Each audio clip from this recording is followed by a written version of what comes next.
A young boy, born into a nomadic tribe in the harsh steppes of Central Asia, would grow up to build the largest contiguous empire in human history.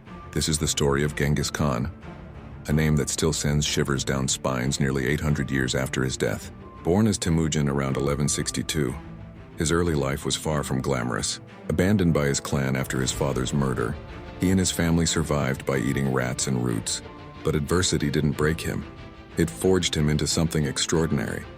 By uniting the warring Mongol tribes through a mixture of military genius, loyalty rewards, and yes, brutal force, Temujin became Gengis Khan, the universal ruler.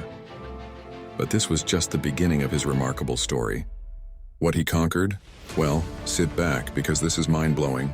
At its peak, his empire stretched from Eastern Europe to the Sea of Japan, and from Siberia to northern India. We're talking about 12 million square miles. That's larger than the entire African continent.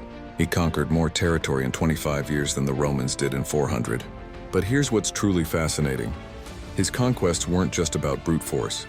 The Mongols revolutionized warfare with their lightning-fast cavalry and sophisticated military tactics. They were masters of psychological warfare too, spreading terrifying rumors about their approach to break enemy morale before battles even began. Now about those casualties, this is where the story takes a dark turn. It's estimated that Gengis Khan's campaigns resulted in the deaths of approximately 40 million people, about 11% of the world's population at that time. To put this in perspective, that would be like wiping out everyone in Canada, Australia, and New Zealand combined today. But here's the twist that most people don't know. While Gengis Khan was undoubtedly brutal to his enemies, he was also a surprisingly progressive ruler. He established the first international postal system, promoted religious freedom, and created a merit-based society where capability mattered more than noble birth.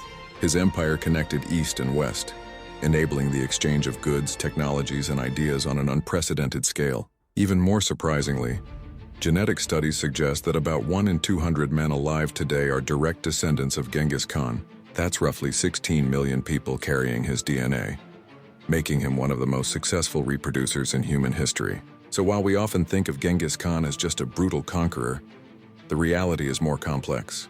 He was a man who rose from eating rats to ruling the largest empire ever created, who killed millions but also united continents, who destroyed civilizations but also built new ones. His legacy, for better or worse, shaped our world in ways we're still discovering today.